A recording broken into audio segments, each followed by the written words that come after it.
So, I was seriously considering an EV because I love how peaceful they are and their instant smoothness when you drive. But honestly, I kept hesitating.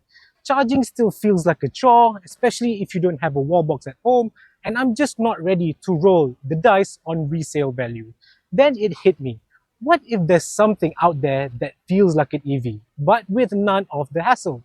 No plugs, no waiting, no range stress. Just smooth, quiet driving with a real engine underneath.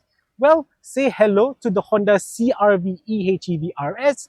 It might just be the best of both worlds. It drives like an EV, runs on RON 95, and you never have to look for a charger. In today's review, we'll break down what it's like to live with it, how it handles on Malaysian roads, and whether it's really worth the nearly 200,000 ringgit price tag.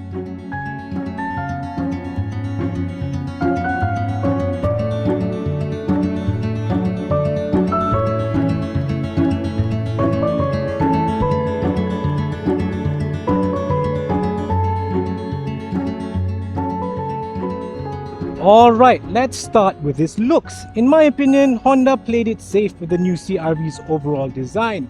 Its shape is still very much recognizable, but in this RS EHEV trim, it gets a slightly more aggressive edge. You get a full gloss black grille, slimmer LED headlights, and this strong shoulder line that gives it a more upright, almost American-style SUV look. The rear is clean and sharp with Volvo-style taillights and dual exhaust outlets, though those are mostly for looks. And of course, the blue tin Honda badges and EHEV emblem tell everyone this isn't just the standard petrol version. Overall, it's not shouty, but it is grown up, confident, and in RS form. It finally looks as expensive as it costs in my opinion, especially in darker colors. They really do bring out the premium vibe for the Honda CR-V. Inside, this feels much more upscale than any CR-V before it. Honda's gone for a clean, modern look, and honestly, it works. You get this full-width honeycomb mesh across the dash that hides the air vents and soft-touch materials in all the right places. There's a nice balance of physical buttons and screens, something a lot of people still prefer. The 9-inch touchscreen is responsive, and the 10-inch digital meter cluster is clear and actually useful, especially with the hybrid energy flow animation. The red stitching on the seats and aluminium looking trim give it a sporty premium feel, and the seats are comfortable, supportive, and fully electric for driver and passenger side. Wireless Apple CarPlay, yes.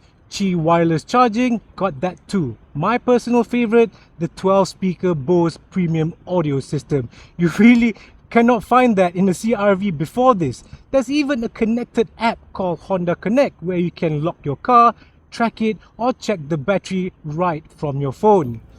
As for space, this is still a CR-V, so it's going to be super practical. There's loads of rear legroom, a flat floor so middle passengers don't suffer, and big door pockets all around. It's one of the most family-friendly cabins in this price range, and honestly, it makes most compact SUVs feel tight by comparison.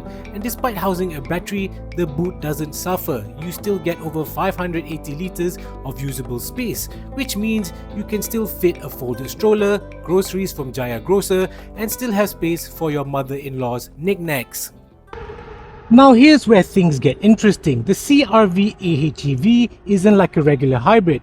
Most of the time the petrol engine doesn't drive the wheels, it powers as a generator, and the electric motor does most of the work. So what does that feel like? Very EV-like. Silent takeoff, smooth power delivery, no gear changes, and when you need a boost, both systems combine to give you 184 PS and 335 Newton meters of torque. It's not meant to be fast, 0 to 100 is in about 9 seconds, but it's smooth, seamless, and super relaxing to drive in city traffic. As for how it handles, the CR-V is built for comfort, full stop. The suspension is nice and soft, especially over patchy roads or speed bumps. But if you're hoping for a tight handling or sharp steering, you're not going to find it here. It rolls a bit in corners and the steering's tuned more for ease than excitement. Basically, it's a great daily, not a weekend toy. So don't expect it to be carving up roads. This is just not meant for that. It's just meant for relaxed city driving. Enjoy, relax, sit back. Enjoy the ride. Well, what's the fuel consumption like? Well, mixed city and highway driving, I was averaging around 6.5 litre per 100 kilometers. Impressive for a 1.7 ton SUV, and because it's a self-charging hybrid, you just fill up with RON 95 like normal. No public charging stress, no plug-in, just drive. Okay, so it's not all perfect. There are some things I wish that were better in this HEV RS. First, the price. Nearly 200,000 puts it in a tricky spot. It's a lot more than the turbo model, and you're not getting extra power, just better efficiency and smoother driving. Second, it's not exactly exciting to drive. It's super smooth, yes, but the ECVT feel can be a bit dull when you want to push it. The 1.5 turbo actually feels perkier in some situations. So yeah, not deal breakers, but definitely things to consider before going all in on this hybrid. But hey, it's got some strong points too, like safety is a very strong point in the CR-V HEV RS. You get the full Honda sensing suite, that means adaptive cruise control, lane keep assist, auto emergency braking, and even traffic jam assist. In real-world driving, it is smooth and intuitive, not jerky like some other systems. The lane keeping doesn't bounce you between lines, and the adaptive cruise control works great in slow KL traffic. You also get a 360-degree camera, blind spot monitoring, 8 airbags including one for the driver's knees. For a family SUV, this ticks every safety box. At 195,900, this HEV RS is almost 15,000 ringgit more than the top spec CR-V 1.5 Turbo V. So what else is in this price range? There's the Hyundai Santa Fe hybrid at 195,002, which is also a hybrid and one of my favorite cars due to its practicality and solid build, but it feels more mechanical than this Honda. Full EVs like the BYD Sealion 7 or Tesla Model Y? Sure, they're quicker and more futuristic, but charging convenience and resale value are still big question marks in Malaysia. This is why it's in my opinion that the CR-V sits in the sweet spot, giving you the EV feeling without petrol convenience and proven resale support. To be honest, this isn't just another CR-V, it's Honda showing us how hybrids would work. It's efficient, comfortable, practical, and future-proof without needing to be plugged in. So if you've been eyeing an EV but aren't ready to commit, this is probably your halfway house, and honestly, it might be the smarter move for most Malaysians. Thanks for watching. Let me know in the comments if this kind of hybrid makes more sense than going full EV, because let's be real, most of us still can't install a charger at our condo even if we wanted to.